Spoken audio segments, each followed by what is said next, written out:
Hi. Hi, this is Susan Hibbard. I'm the Deputy Director of the BUILD Initiative. Today we're going to have another in the series of the Early Learning Challenge Collaborative webinars in support of states that are considering applying for Round 3.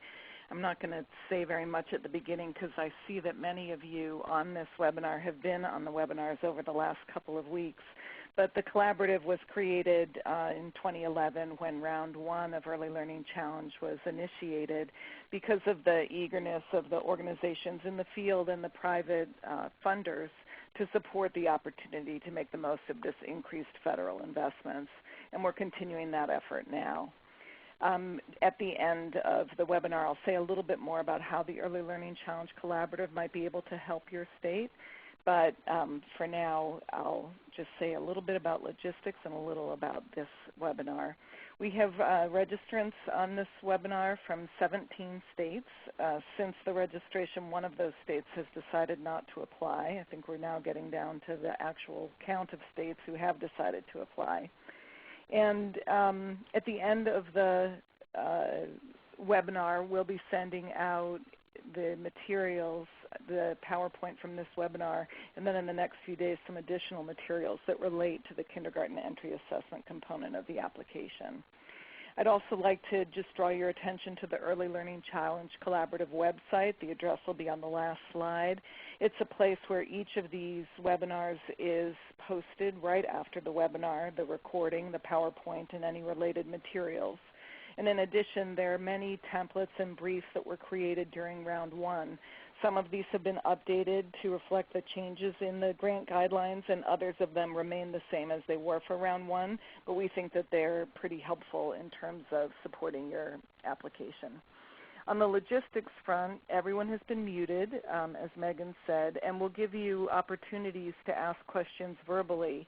If you want to ask a question, you can either press *7, which would unmute your line, or you can type a question or comment in the chat box, or you can raise your hand and the moderator will indicate that it would be a good time for you to press *7 so you can ask that question when it's appropriate. So feel free at any point to raise questions in any one of those ways. And in the chat box, feel free to write your question whenever you want. We'll make sure to get to them as soon as we can and as soon as they fit in.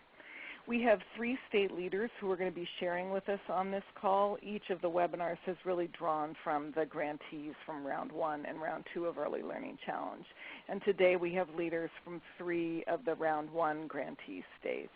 We have Bob Butts, who's the Assistant Superintendent of Early Learning at the Washington State Superintendent of Public Instruction. And he works with school districts, educational service districts, the Department of Early Learning, and Thrive by 5 to develop and implement early learning priorities and actions that are in the Washington State Early Learning Plan.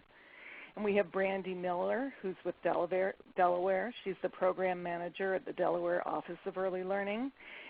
Many of you may remember her from OCDEL, the Pennsylvania Office of Child Development and Early Learning. You can see early learning leaders moving from state to state at times. Brandy has worked on a variety of systems reform efforts, and she will be bringing to us some of the lessons from the work in Delaware.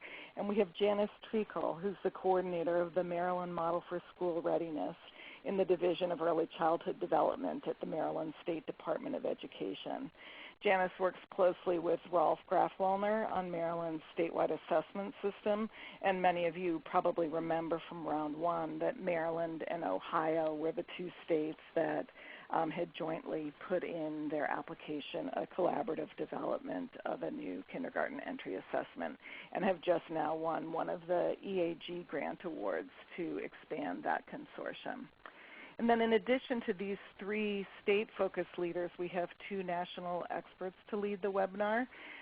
We turn to, as we always do when it comes to kindergarten entry assessment, Catherine Scott Little to help us. She's an associate professor at the University of North Carolina at Greensboro. Her research focuses on early childhood policy issues, obviously including kindergarten entry assessment and early learning and development standards. Many of you may have worked with her on your state's early learning standards. And Kelly Whitt-Maxwell, who most of us think of as at Frank Porter Graham's Child Development Institute, but she's a new Senior Program Director now of Early Childhood at Child Trends. And so we're very happy to have them both here. And Kelly sort of plays a two-for role for us because she was part of the North Carolina team on the Early Learning Challenge, another of the first-round grantee states, and led the writing of North Carolina's winning Early Learning Challenge grant. So first we'll turn it over to Kelly. Thank you, Susan. Can everybody hear me okay? I'm going to take that as a yes. This is an overview of what we're planning to do between now and 3:30. Catherine and I will do an overview of some of the basics of the kindergarten entry assessment and the Early Learning Challenge grant and some issues for you in general to consider. And then we're going to have states talk about particular issues, planning, how to engage teachers, what you should be thinking about in terms of professional development, and working with other states. Then we'll give all of the states a final opportunity to share their advice or lessons learned, things they wish they had known when they were writing the application. And then we'll do a wrap-up. So that's the plan. Starting with the KEA definition, it's very much the same as what it was in 2011. It has to be administered during the first few months of kindergarten. It has to cover all 5 of those domains of school readiness. It should be aligned with your early learning and development standards. It has to conform with the recommendations of the National Research Council. And it needs to be valid and reliable for its intended purposes and target populations. And they specifically mention English learners and children with disabilities in the application.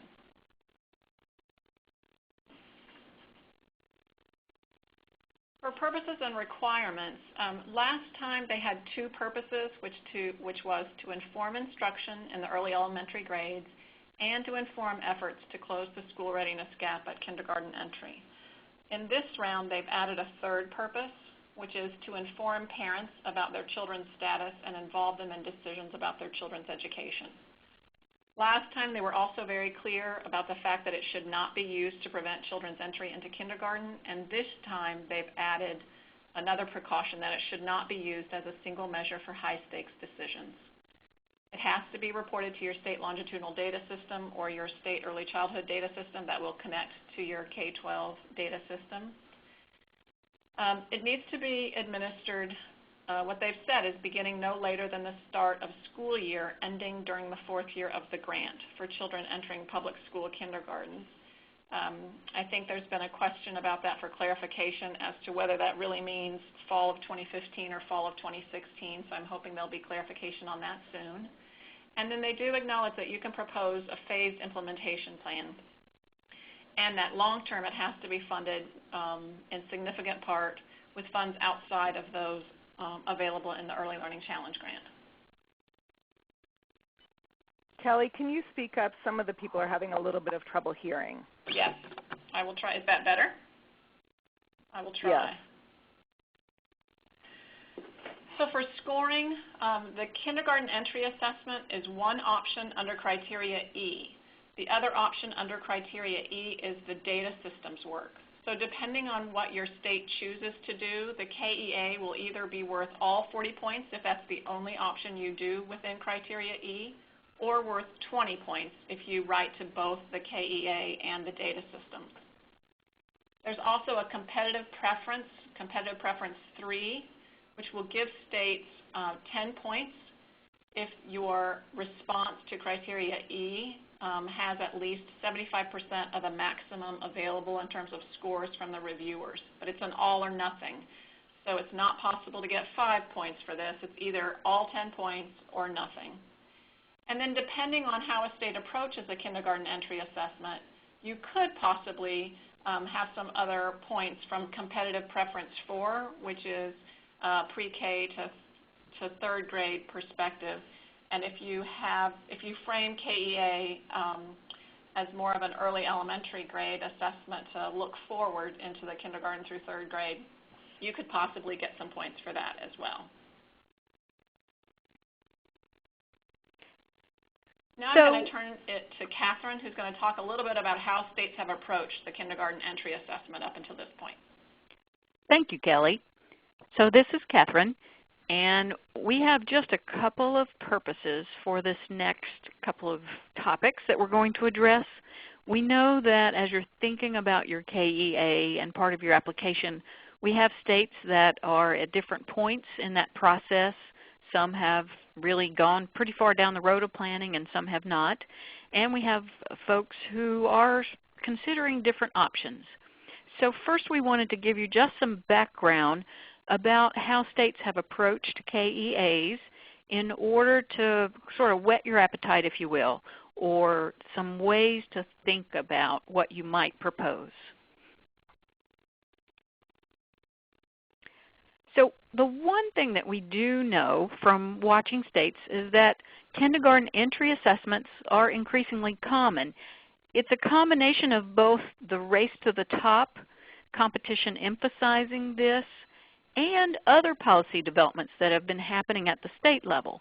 So it's not that race to the top has been the only impetus, but certainly has been a big piece of sort of moving states along this direction. And so at the point where we had round one, we knew there were at least 43 states that were either considering, beginning to plan, or proposed to plan a KEA. Now there's a lot of variability in how the assessments are done, the particular instruments, how the data are used, and somewhat in terms of what specifically is measured. But the one commonality across all the different approaches that we see in states is that they typically rely on the kindergarten teacher as the source of data, because that is the person that sees the children first and often is the only person who sees all of the children. So whatever the data collection method, states by and large overwhelmingly tend to rely on the kindergarten teacher as the source of data. Now there are some different approaches that states have taken, and these are really just some examples and more to illustrate the different ways of collecting data that you can think about using in your state. So some states have chosen to use a teacher survey or a teacher rating instrument. Connecticut and Vermont are a couple of examples of those. And they tend to be states that have worked on their survey and developed themselves an instrument. And usually it's something that the kindergarten teacher does within the first month to 60 days of children entering kindergarten. There are fewer states that have elected to do a direct assessment, which is an assessment where a child's asked to do a certain task or a certain demonstrate a certain skill in a certain way. The Virgin Islands is one example, and they are using the Learning Accomplishments Profile, or LAP, the third edition, as their way of collecting data. And that is an example of a direct assessment, but that approach is a little less common. There are also states using teacher observations, portfolio sample, work sample types of approaches. And here we see three examples, two of which we'll hear a little bit about today. Maryland with their Model for School Readiness using the work sampling system, Delaware, the Teaching Strategies Gold, and then we have a few other states, Hawaii being an example, that have developed their own system for helping teachers collect observations or work samples in a systematic way that then can be used as KEA data. So these are some different approaches with just some ideas for states that you might look at if you're interested in a certain approach. We have seen over the last 2 years or so, some states begin to use what I'm calling here new approaches, or think about things a little differently.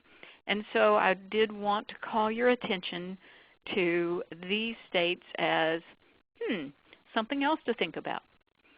So with Massachusetts and Pennsylvania, we have two states that are working toward the idea of programs having choice in the assessment instruments that are used. Most states, when they've done a KEA, It's one survey or one instrument that is used across all schools, across all programs. In these two instances, they're approaching it differently, but their ultimate goal is to come up with a system where there's some choice in how children are assessed. I will say this is, from a technical standpoint, not the easy road to go down, but certainly is worth watching as these states continue to work.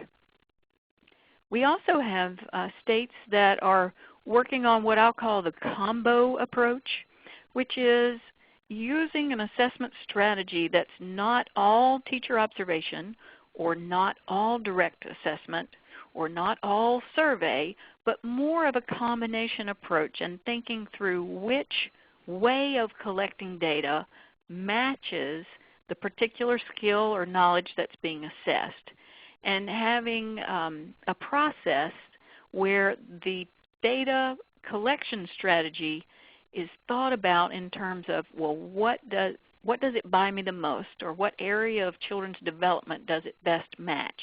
And so these states are developing not an assessment that uses just one approach, but is a combination.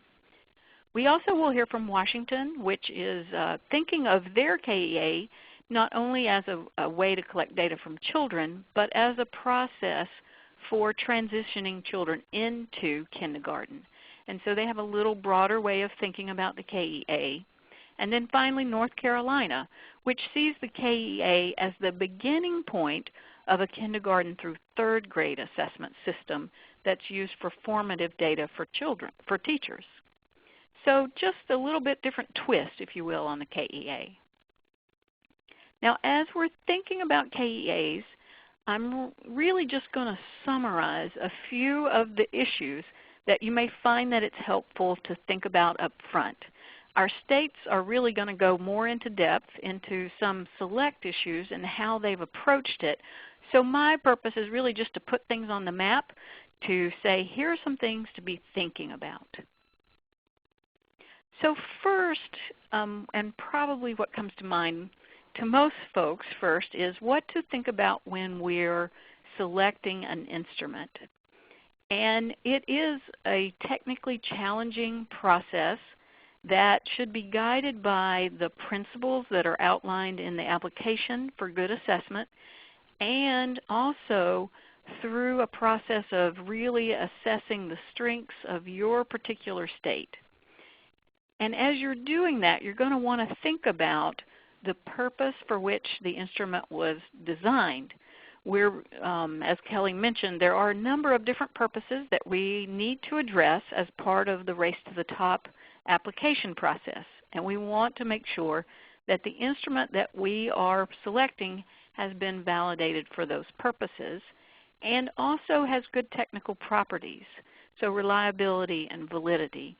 I did just want to point out that the technical properties for instruments vary, sometimes according to what domain is being assessed. We tend to have more tools in certain domains, such as literacy, than in others. And so it's really important to think about and look at the technical properties of the instruments that you're selecting, particularly in some of the domains where we may not have as much experience or choice. We also want to think about whether the assessment is appropriate for English language learners or dual language learners, and making sure that the instrument has specific guidance for how to assess children from different language backgrounds, as well as having good properties of reliability and validity with those children. And then finally, we want an instrument that allows for data to be collected from multiple sources. So just from the get-go, we see that selecting the instrument can be complicated and that there are a number of different considerations to keep in mind. And if that weren't enough, we also need to pay very careful attention to the usefulness that teachers will have for the assessment. I cannot stress this enough, that we can have the most ideal instrument, but if teachers don't find it useful, it probably won't be used. So we need to think about how can we collect the data in a way that minimizes time requirements for teachers, and that's aligned with what it is they are trying to teach. So it's aligned with our standards and our curricula. We also know from teachers that they appreciate having data from multiple sources, including families. So it's a very good idea to look for assessment instruments that can allow teachers to get the type of data from different sources that they find most useful. You need to think about whether you want an instrument that's one time, done only at the beginning of kindergarten, or ongoing. And that really is something to be listening to your teachers about. There's not a right answer there, but it's a consideration to be thinking about and listening to teachers about. And then finally, user-friendly. Not difficult to administer, and produces data that teachers can use. Because ultimately, we want to avoid having frustrated teachers, because that's the number one thing that really can sideline a KEA system. So these are things to talk about or think about related to the instrument itself, but beyond that, you also need to be planning for implementation.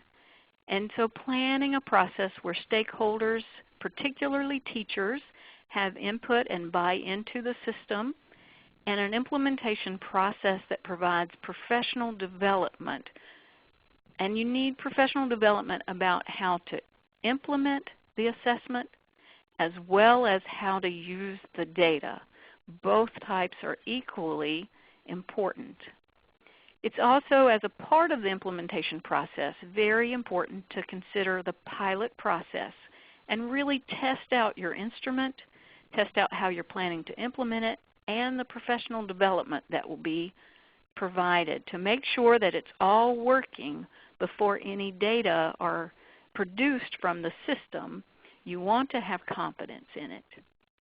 And finally, speaking of confidence, it's important to think ahead about quality control and how are you going to evaluate the data that are produced from the system, and to build that in as you're planning.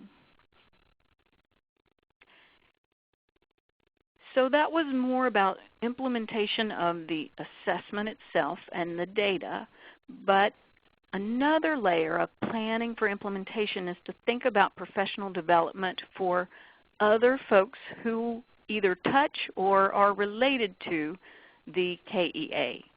So professional development for the administrators who will need to make sure that it's implemented appropriately, parent engagement and thinking about parents all the way through the process and how they can be involved in planning for it, and then in how it's actually implemented. And finally, a solid plan for data management and the system that will be used to gather and then analyze the data. And it's very important to think through at what level will each layer of the data management be happening, and what do we need to put into place, both in terms of just the physical resources, whether it's computers and forms, and the people resources that are needed to make the data system work. So we can see that KEA is really complicated and has lots of different things to be thinking about. And if that weren't enough, we really know that states experience a number of different pressures that impinge on our decisions about KEA. So one of them is this really desire to have data that can be used for multiple purposes, and that is a pressure that we feel in states, and to some extent Race to the Top has put us in that position. And so it really is thinking through, being sure that what we're doing is valid for the purposes for which the data are being used, and trying up front to be very clear about the non-purposes or the ways that the data are not appropriate to be used. Because we do know there are increasing demands for data, and at the same time, that in itself is a very complicated process. And so we have to acknowledge that not only trying to stay true to the purpose of the instrumentation, we have to carefully plan for the system that will be used to collect data. And then finally, we have to acknowledge that there are short time frames for the development and implementation of these systems. And so it's very important to think about as many of these issues up front and sort of spell out a process for how you're going to address them in order to meet the KEA timelines.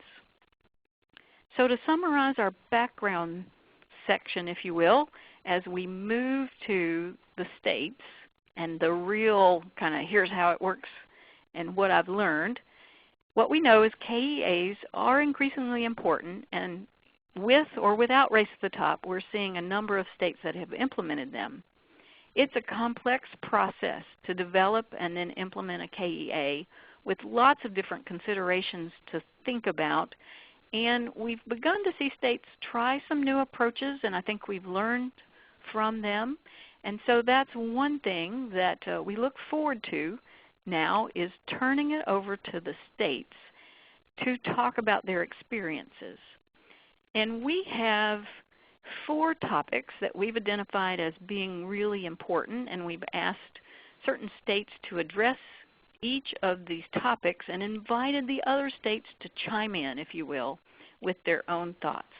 So first we're going to address planning and implementation, and we're going to turn it over to Washington to let them tell us about their experience. So I was going to say good morning. So good morning, good afternoon. I'm Bob Butts. I'm the Assistant Superintendent of Early Learning at Washington State Superintendent of Public Instruction's office.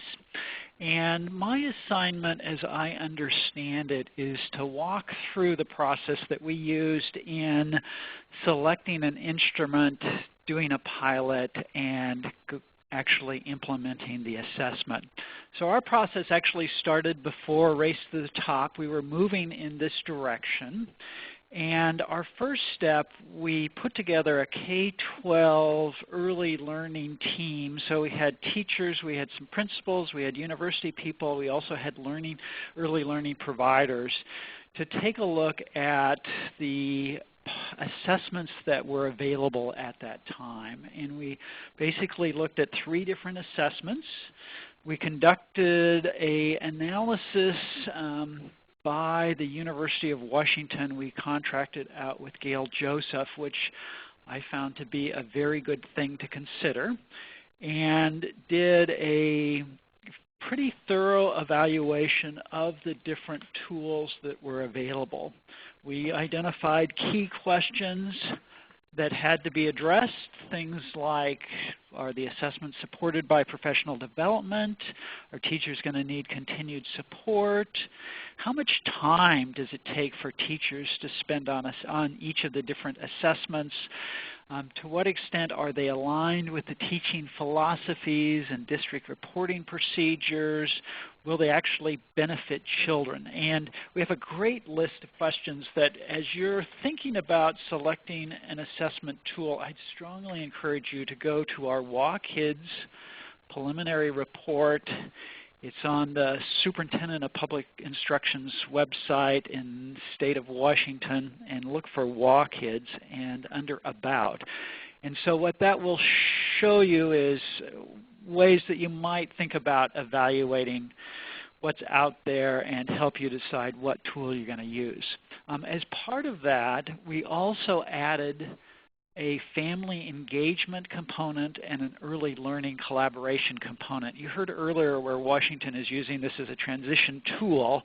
Well, the family engagement component at this point consists of a 20 to 30 minute meeting with the teacher and the family and the child at the beginning of the school year. In some cases it's before the school year, but in most cases it's in the first week or 2 of school year, in which the teacher sits down with the student and family, and we have a sort of pretty high level little questionnaire, child-friendly questionnaire that teachers have loved. They've loved the opportunity of meeting with parents early on. We also have this early learning collaboration, which is when we work with our early learning providers to share information we've obtained and using this assessment as a way to initiate conversation.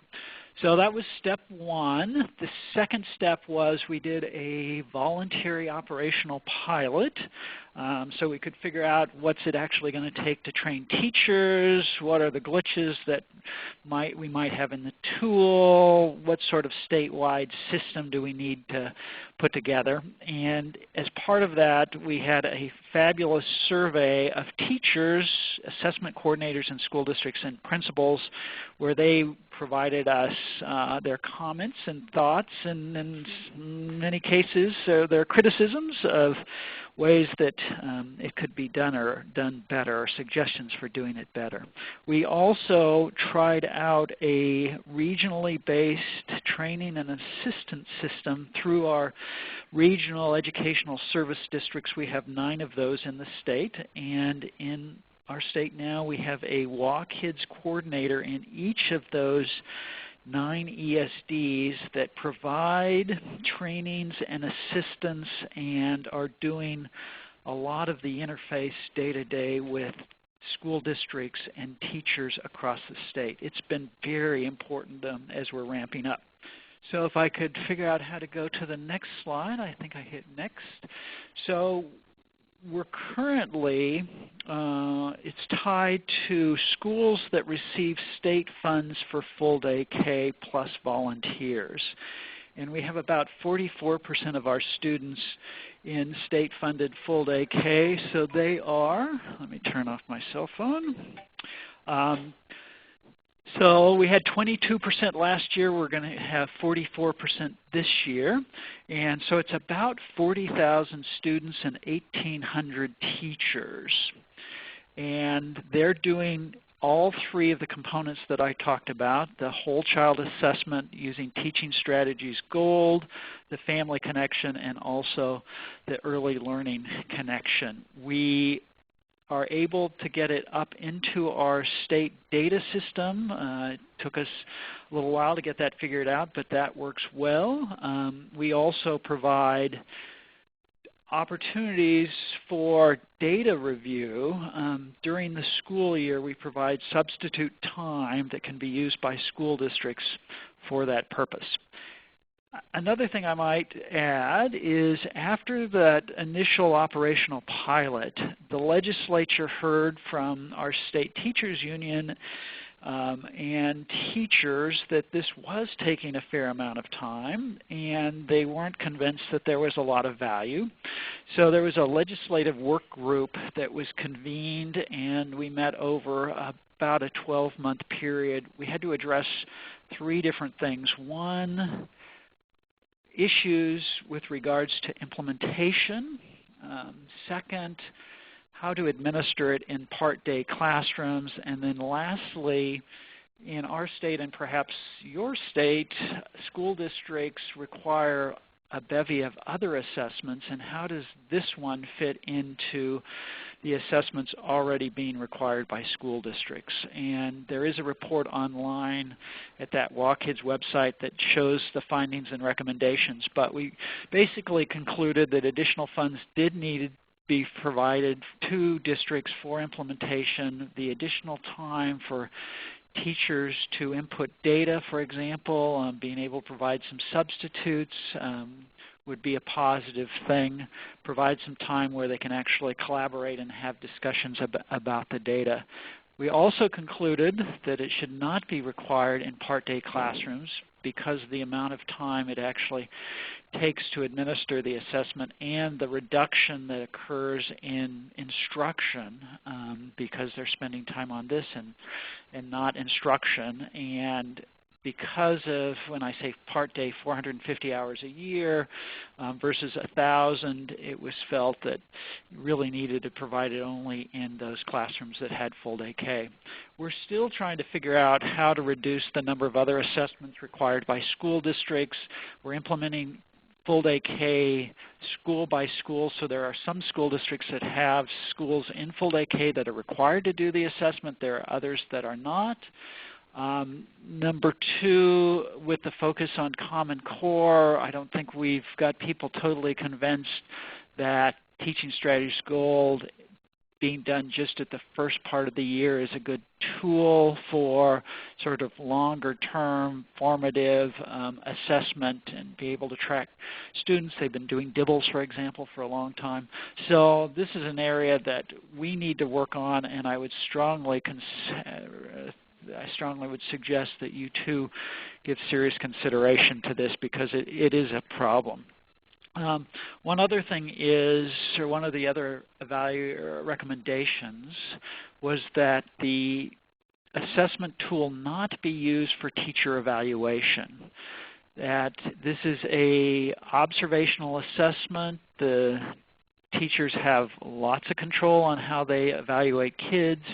And as I was talking to my 25-year-old daughter yesterday and said, yes, okay, so for teacher evaluation you've got a beginning of the year and end of the year score, she immediately said, oh, I see. So teachers then will have in their best interest for kids not to do at the beginning of the year, do well at the beginning of the year. So that concludes my thoughts, and I look forward to further conversation. So thank you, Bob. Our first topic here is planning and implementation. And I'm going to stop and see if people have questions for Washington. And I'm going to ask that our other two speakers think about if they have any experiences around planning and implementation that they would like to contribute. But I'll kick us off first. Bob, can you tell us, you've done a lot in Washington in terms of planning and piloting, and certainly groups that have looked at different issues from different perspectives. Can you tell us how you built that into your process, both in terms of planning to plan, so sort of making sure that that was part of your process, and in terms of the budget, how you thought about budgeting for a pilot, for a planning process, for groups that need to make recommendations. So talk just a little bit more about how you planned all this planning and implementation work that's gone into Washington's system. So ours actually started, our KEA, with a budget proviso in the state legislative budget. And it was $100,000. And with those funds, we were able to convene a working team and obviously pay for meetings and such. And so that got things started. And out of that, we've had a continuing work group where we have conference calls every other week. That includes our Department of Early Learning, our Superintendent of Public Instruction's office, our Thrive, plus our regional ESD people, where we work through implementation issues. So it wasn't the evaluation, I don't remember what that cost, but there was clearly a cost for that with the University of Washington, and I would encourage people to put some money in their budgets for that purpose. The legislative work group was basically a third-party group that weren't connected, did not have buy-in because they built the KEA, but it had teachers selected actually by the teachers union. It had some principals, and that was facilitated out of this office by me, and we paid travel expenses. We probably met 6 to 8 times, so there wasn't a lot of cost in that. But in terms of continuous improvement and having a third-party group kind of review how things are going, I'd recommend it, and it's not incredibly expensive to do. Thank you, Bob. And one clarification question, just to make sure that we heard what you were talking about, that at this point, WAKids is really required in full-day kindergarten programs, correct? So not part-day. Yeah, and it's required in state-funded full-day K. So we have school districts that are doing full-day K that are not yet getting state dollars. It's not required there. Plus, if a school district wants to volunteer, they can do so. Great, thank you.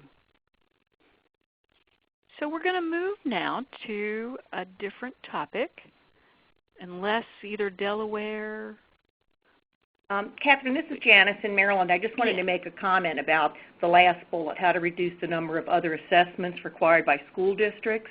Thank you, yes. Okay.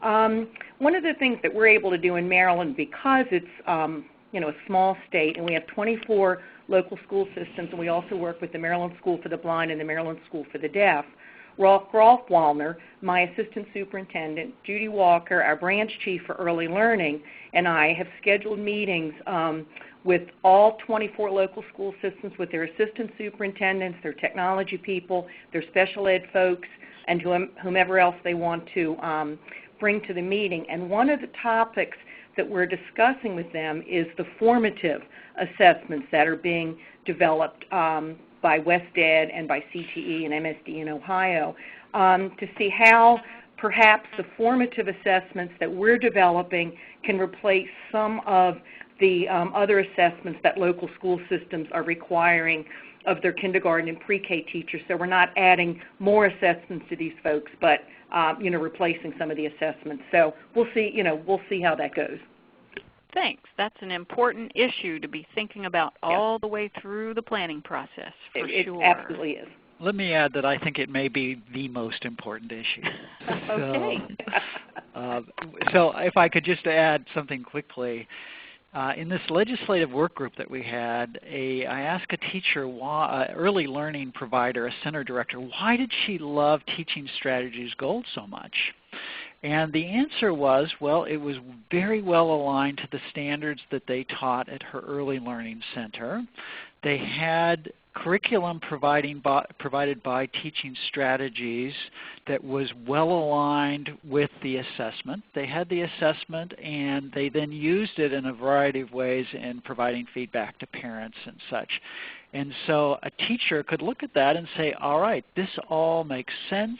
We have alignment between the important components of instruction, assessment, and it's worked very well. To the extent that school or states can move in that direction, especially connecting it with the Common Core and the pressure teachers will be under to have their kids do well on the Common Core and also provide a good solid foundation prior to actually learning specific things, I think will go a long ways in acceptance and usefulness of the tool.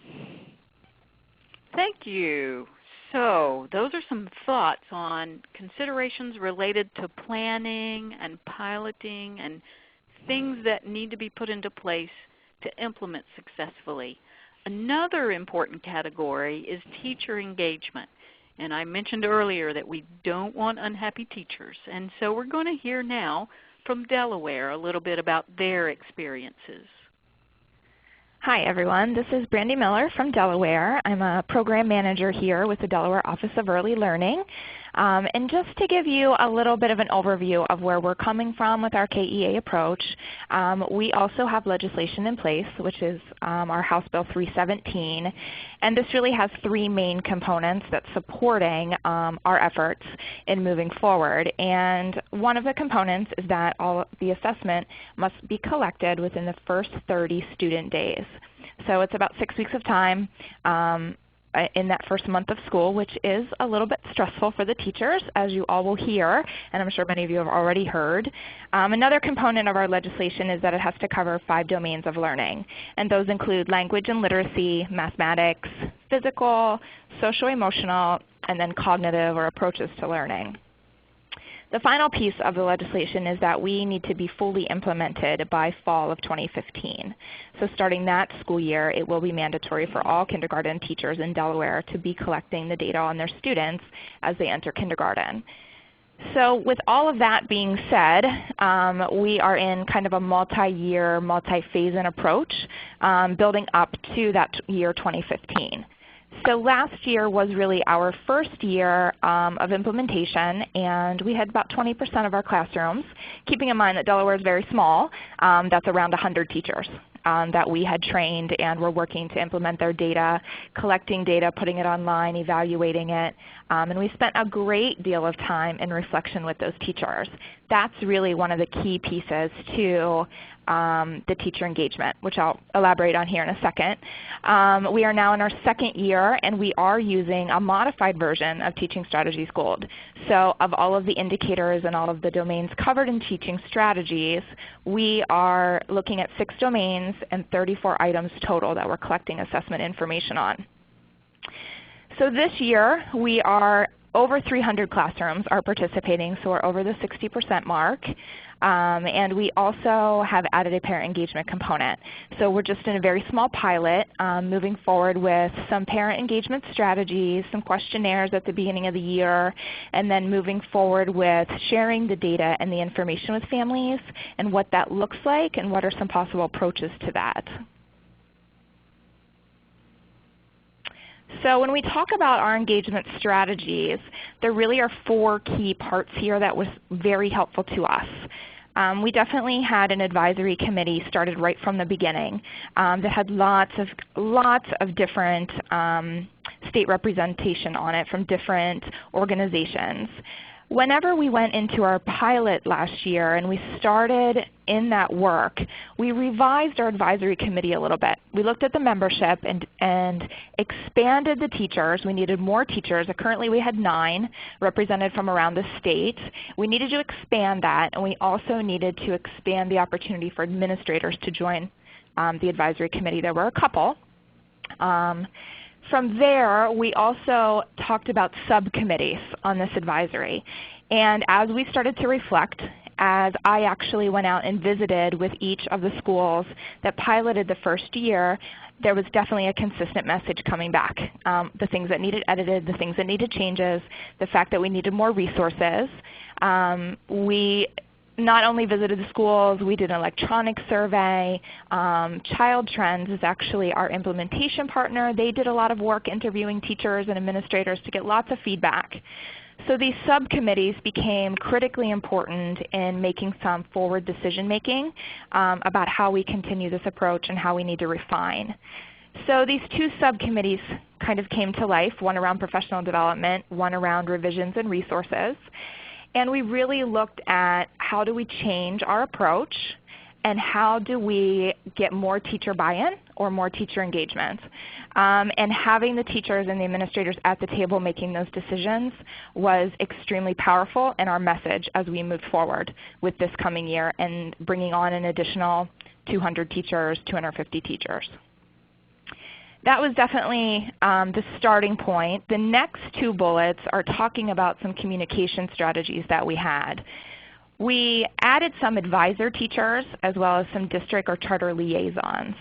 So the liaisons are actually most likely an administrative level that's above a principal, not quite as high as a superintendent. But they were identified and they became a direct contact with our Office of Early Learning. So I communicate directly with them. I send them some formal announcements. I send them information that they need to share and pass on with their principals. And then the principals share and pass on with the teachers. This has allowed a greater communication to happen, which is allowing the teachers to feel that they're more part of the decision making as we move forward. The advisor teachers are actually a stipend position where the teachers are being paid for additional time spent outside of their regular workday or the regular work week commitment. They are all kindergarten teachers. Majority of them participated last year in the survey, so they have some experience. And they meet with our office. Right now we're meeting monthly because we're in the full implementation cycle here. But even after that, we do meet probably every other month. I'm in direct communication with them as well as their liaisons. And they have a partnership together too, where they are meeting during school, discussing issues, and then forwarding information to me. This has become really critical for teachers because they have someone down on the ground with them that's a go-to and someone to troubleshoot with. A story actually just happened this week with one of my liaisons who called me from the district and said he has some issues with some of the teachers completing their inter-rater reliability certification, which, just a little background, we've required all of the teachers who participated last year that they must be certified this year and go through the online tool through Teaching Strategies to receive their 3-year certification. Some of the teachers are really struggling. We have offered support. We have offered a stipend to the teachers for completing that certification, but he's still having some that were having trouble. So he called and we brainstormed and we problem solved, and he was willing to put some money to the table too from the district to pay them for some time spent outside of school, where the advisor teacher, the kindergarten teacher there who's assigned, can spend some additional time with those teachers. So not only are we paying the advisor teacher for that moment and we're paying a stipend to the kindergarten teachers, he was willing to also support in that avenue in order to make it successful. So that was a real success this year. And I've had a lot of stories come forward like that. The last bullet here talks about a partnership with the Teachers Union, and we have a really wonderful partnership here. They have been at the table with us. They're part of our advisory committee. They sit on our 2 subcommittees for professional development and revisions and resources, and have absolutely supported us as we've moved forward. We've turned to them for some brainstorming, some problem solving, just different strategies that they've been able to bring to light for us, and in turn we've been able to turn around and get some really good engagement from the teachers.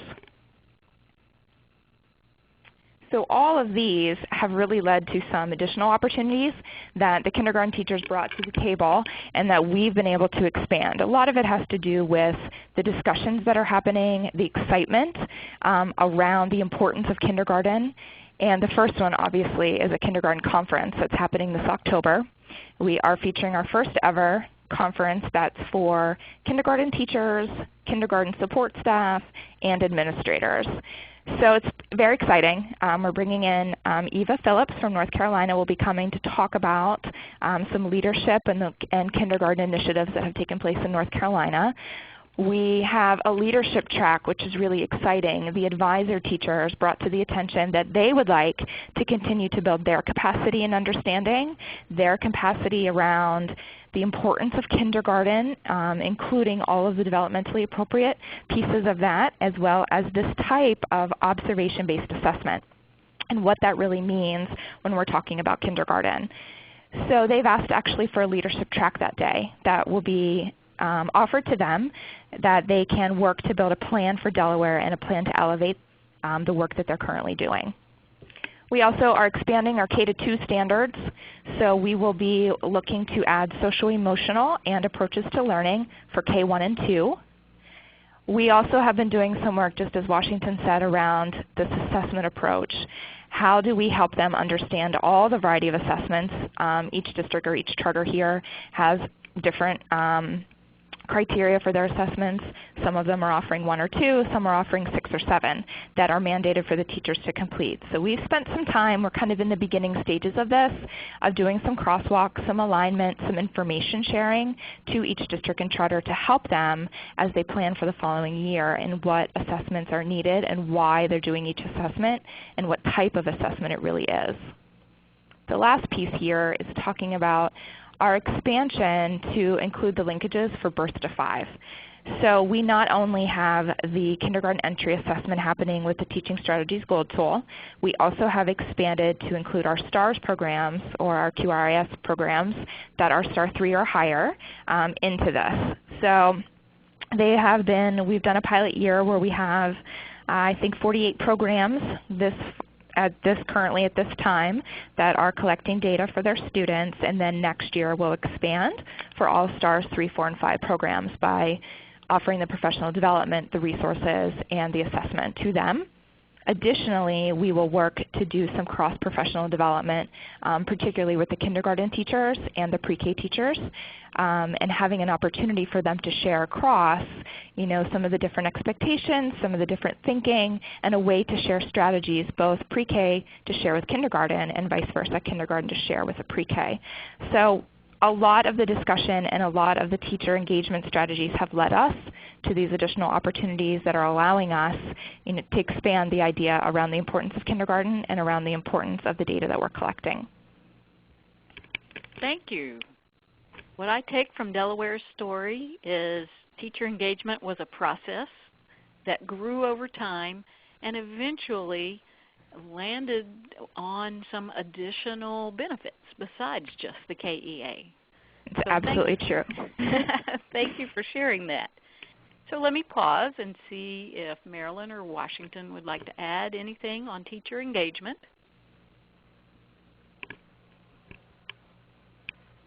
All right, we will move to professional development, and Kelly will take over. Thank you, Catherine.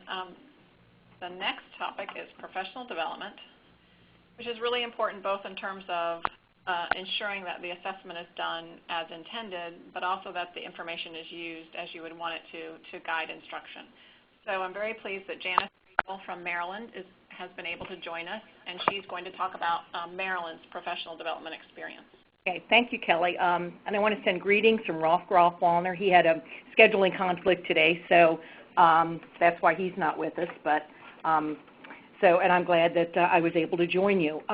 You may or may not know that Maryland has been collecting school readiness data since 2001, which was our baseline year. And we've used a modified work sampling system and have collected data across all 7 domains. We currently have about 2,300 kindergarten teachers and 64,000 kindergarten students, but as part of the professional development over the past 12 or 13 years, we've also included pre-K teachers and preschool special ed teachers.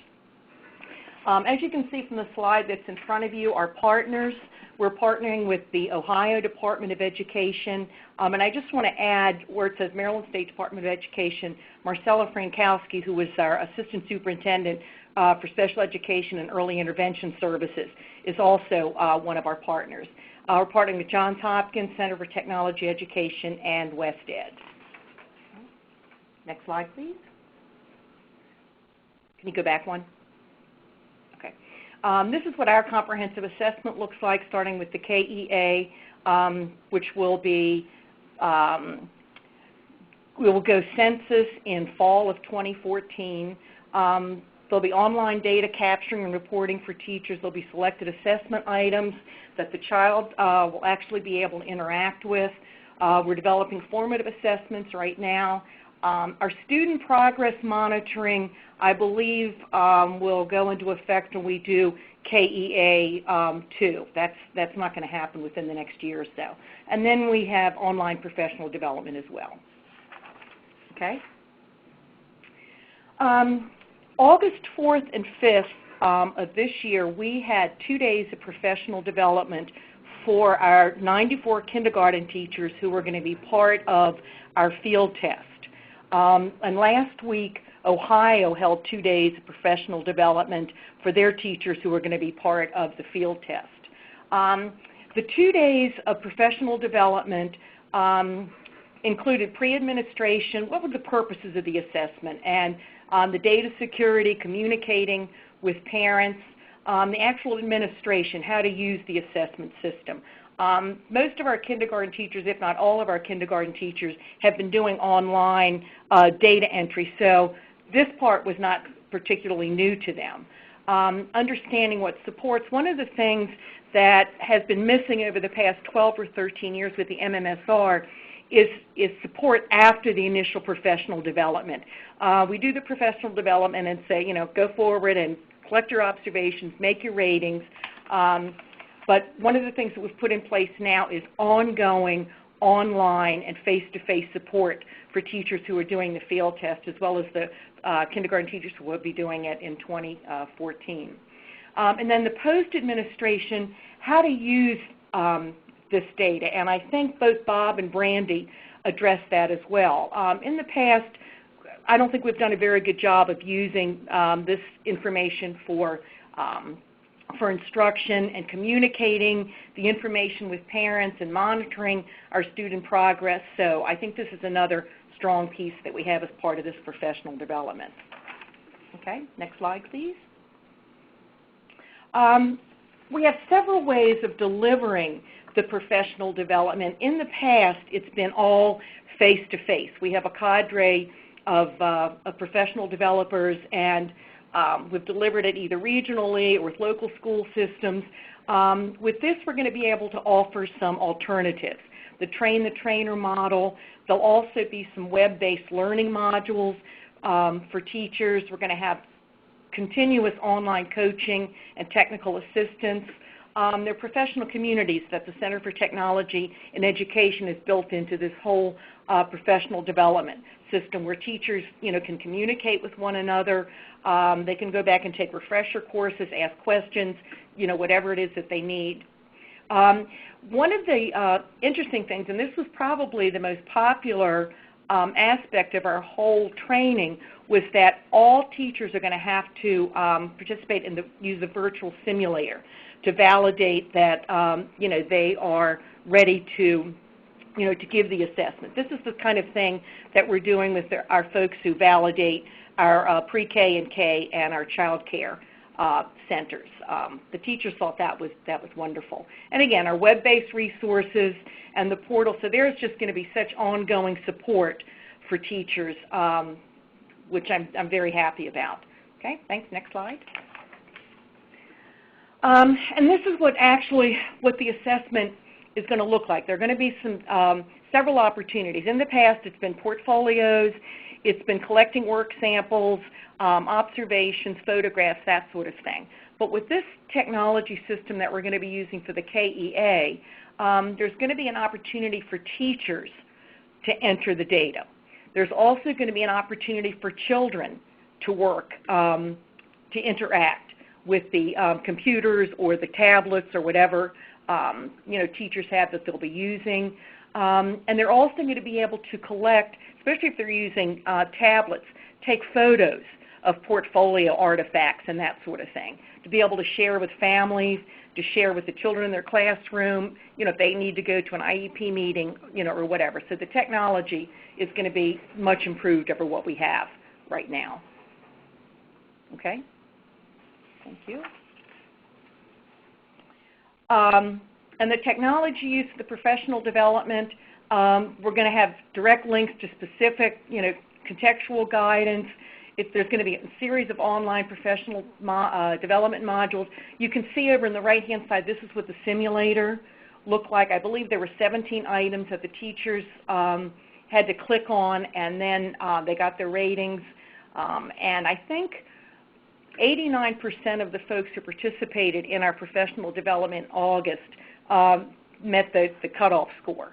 And then we also are building in support, and I forget whether it was Brandy or Bob talking about the folks who were not able to, folks who weren't able to pass the simulator, if you will, we'll have supports for those folks as well.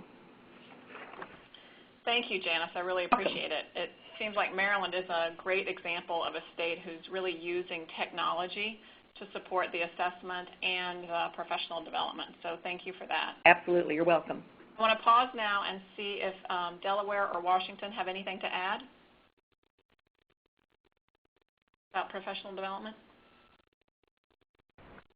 This is Brandy from Delaware. I would just add that one of the really critical pieces here for our professional development to be successful is that when we delivered our second round of training this past spring to prepare for this fall, our office delivered the training after the teachers had rewrote and put the components that were most critical to the training. They added those in, and then we actually delivered all of the training across 24 different days between April and through August.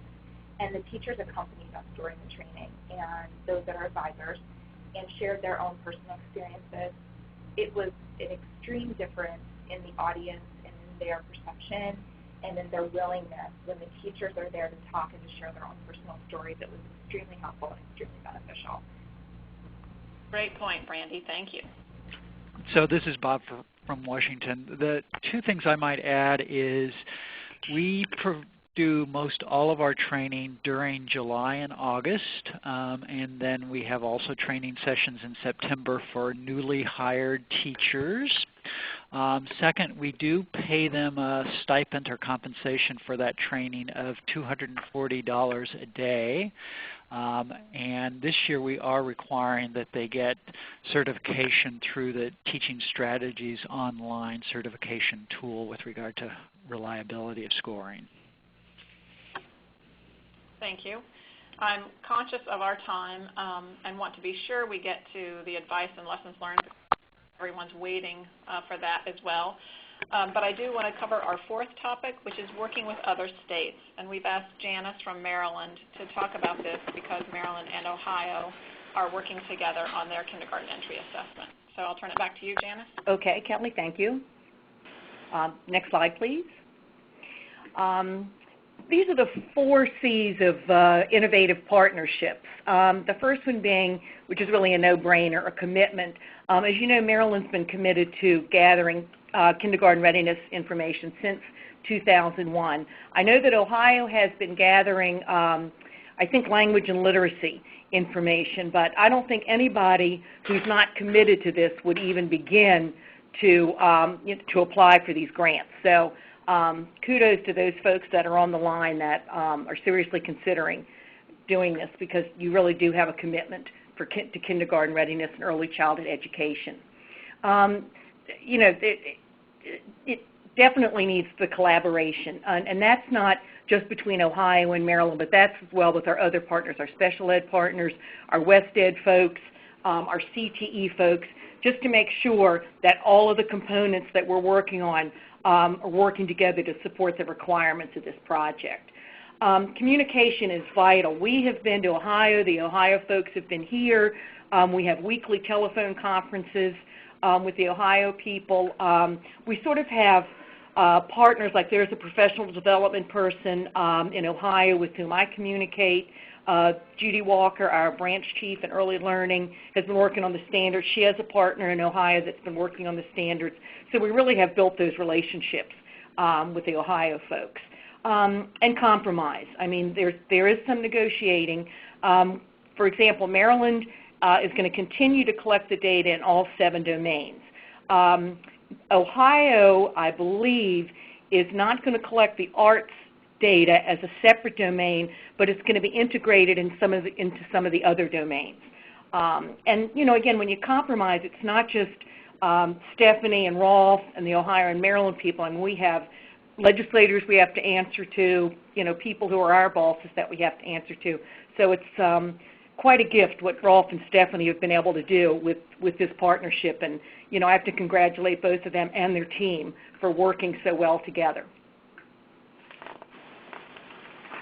Thank you, Janice. Sure, you're welcome. I think I'm going to move us to advice or lessons learned. So we asked each of the 3 state panelists to talk about, what's their 2 minutes best advice for you as you're thinking about writing your application. So Bob, you're up first. All right, so my first race to the top lesson is don't overpromise. We had a team in Washington who really wanted to get this grant. There's a very short time period to develop it, so they put together a timeline that was faster than our state-funded full-day K timeline, and we've recovered from that, but that was problematic. So have a phase-in which is thoughtful, spend good time on evaluating the tools, do an operational pilot, and then phase it in with schools over time. Secondly, really be thoughtful about the tool, and this tool needs to be useful for teachers so they can see the benefits of it, and to the extent it's tied to your kindergarten standards, it's tied to their day-to-day instruction, it's tied to district and state accountability, although I don't really want to go there, but they can see as kids do well, they will do better later on. Third, and I think we've talked a lot about this, is make sure that there are funds for trainings for both new and continuing teachers. We have a 101 training and now a 201 training, so we bring continuing teachers that have done it before, back together and provide tips and strategies and success stories, and I think that's been very important. Also in your application, I'd suggest you include a continuous improvement cycle, doing feedback surveys, as I mentioned earlier, a third-party group to make recommendations and find out how it's going, I think is important. Principals, as we all know, are very critical in schools, and you need to be very intentional about communicating with principals about, okay, why are we doing this, where can they get more information, and as many of you have probably discovered, principals are not an easy group to get in a room. So to the extent you can think that through and be intentional about it, that's important. And then lastly, identify why and how the results are actually going to make a difference for children. And that is things like, all right, we are going to have conversations and communicate the results back to early learning providers. And thinking through, all right, how is that actually going to happen? Also, to the extent you can make it clear how it's being used, now that you've got some statewide measures being used at the policy level. And also, to the extent you can say, and it is connected with the Common Core and the work that you're doing and your other teachers will be doing, and they see it as part of a more comprehensive assessment approach and not just a kindergarten assessment that flew in from race to the top. So those would be my advice and lessons learned. Thanks, Bob. Those are great words of wisdom. And now we're going to turn it to Janice in Maryland to share her tips and advice. Okay. There you go. All right, keys to successful KEA implementation. And I come from the professional development point of view because that's what I do here. You need to have ongoing dynamic professional development. When we first began, we had year one modules. We had 5 year one modules and 4 year two modules. And then as the years went on, we created content-specific modules. All of our professional development from the very beginning was all face-to-face professional development. And it still is at this point as we're phasing out the work sampling system and bringing in the KEA. We didn't believe in a one-shot professional development and go forth and do what you need to do. Collaboration, I have a ongoing collaboration and communication with our early childhood supervisors, the preschool special ed supervisors, our special ed supervisor here at MSDE, and I work very closely together. We're out there in the field. They can communicate via email, via telephone. We try to keep them abreast of everything that's going on. We usually have 2 or 3 early learning briefings every year where our early childhood supervisors come and we can, fill them in on what's going on. And the most important thing is, I don't need to tell you folks, but it's relationship building. You have to be out there. I have a state car, and you can only get a state car if you put more than 10,000 miles on your car a year. So that just exemplifies how much I'm out in the field. And that's the only way you're going to be able to build relationships and be out there with the early childhood supervisors. I go to all of the trainings that we have, all the professional development sessions that we have, and acknowledge for the teachers and the supervisors, we appreciate their roles and what their challenges are. When you're out there, they're feeling like you're more supportive than sitting up here at MSD and just directing people about the kinds of things that they need to do. And I have to say our whole division of early childhood development are masters at doing that. All right, and next slide, please. And the most important thing, it's not just because it's my job, but you need to have a contact person. You need to have, and again, Maryland's a small state, so you really need to have somebody or people regionally who can coordinate this and collaborate with the folks out in the field and let them know what's going on and show up at the professional development sessions. We were able to fund our professional development sessions with grants, and we started out back in 2001 with $1 million. And that pays for the consultant, it pays for substitutes, it pays for materials of instruction, it pays for stipends. So we were lucky to have the money, the funding to do this.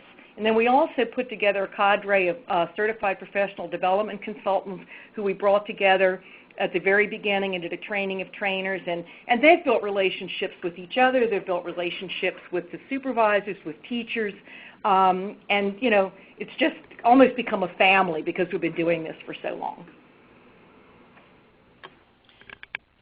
Janice, it's clear, I think, to everybody that it's really important to invest both time and resources to support professional development and planning in this implementation of a kindergarten entry assessment. Oh, absolutely. Absolutely. No question.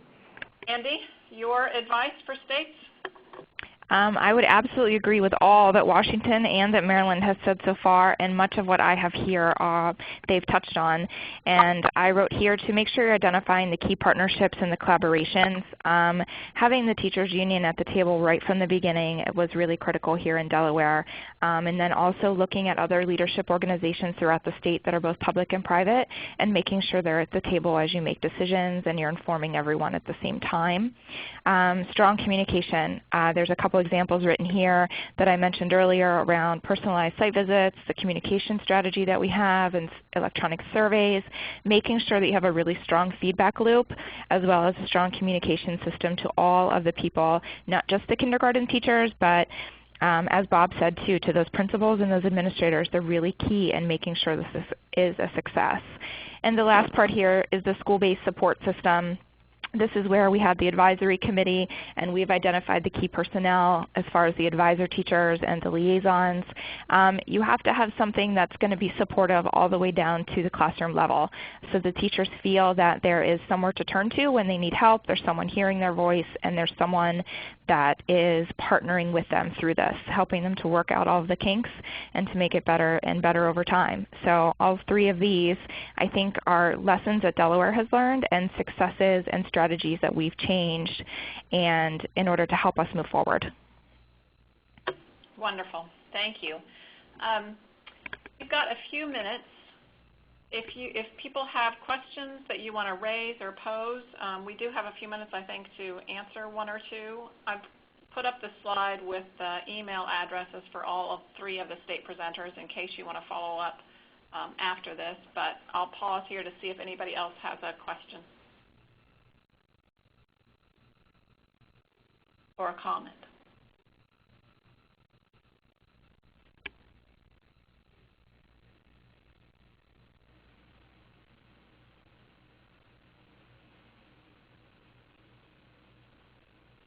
Okay. I was trying to egg somebody else on to ask this question. We at the BUILD Initiative have gotten many questions from states that are working on their applications. And one of the questions that we've received is any state considering having EDI as part of their application connected to their kindergarten entry assessment? So if there is any state on the line that is planning to include the EDI in their application in any way, if you could just write that in the chat box or email me, I would love to hear that so that I could share that with states that have been asking us. Not directly a question about the presentation. Thanks, Susan. Well, I'll just turn it back to Susan. We really appreciate, Catherine and I both appreciate having the opportunity to moderate this session, and I hope it was helpful for those of you who are working on your Early Learning Challenge grant application. And Susan, do you want to wrap it up? Sure. I think one of the things that is so noticeable in this, round 3 and doing this series of webinars this time instead of in 2011 is how far we've come in a short period of time. I'm sure there are many complaints that we all have about everything, including the Early Learning Challenge guidelines, but how great it has been, how much has been done, and how generous all of the state leaders are sharing the work that they're doing so that we can learn from each other. I think one of the things that's clear is there are many paths to doing great work in each state, and so for the state leaders to share on a call like this so that other states can think about exactly how you want to build your own system and your own comprehensive assessment system and how KEA will fit within that is really great. What I've been saying at the end of each of these webinars, which makes me a little schizophrenic because I both want you to ask for help if you need it, but also we're juggling a lot of balls at this point, is I just wanted you to know that the Early Learning Challenge Collaborative really was created in order to help the state leaders who are seeking to apply for these grants and then to implement them, so that if you are trying to figure out how to follow up on this webinar topic or on any of the others, any part of your component where you'd really like to talk with either another state leader who has done this work or a national expert who's done research on the topic, we'd be happy to try to match you with someone who can help you. and we do have some private dollars to support that technical assistance. There's very little time, obviously, so the earlier you know anything that you want, the better it is. And then please do look at the Early Learning Challenge Collaborative website because we have a number of resources there. And Catherine, will you be updating the KEA resource? Yes, yeah. We will be updating the KEA resource. Okay, great. So there's a KEA resource on that Early Learning Challenge Collaborative website. I see that our website address is misspelled, so spell collaborative correctly and you'll get there.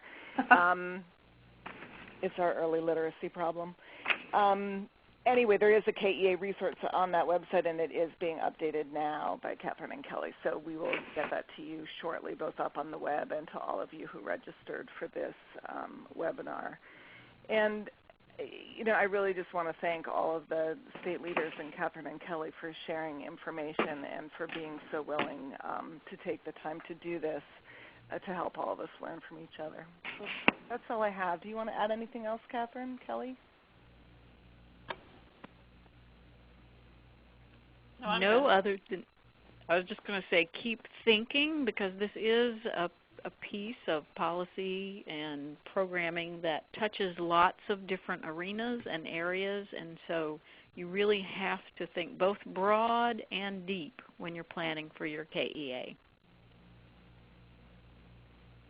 Right, I think that's a good point, and I think you could see from the states that we selected to be on this webinar, there are many different areas to be thinking about, whether it's the teacher engagement or the family engagement or the planning and piloting, and that there are many different ways that that's been done. So, I agree exactly. Well, thank you all for joining us today, and keep in touch if you need any assistance. Thanks.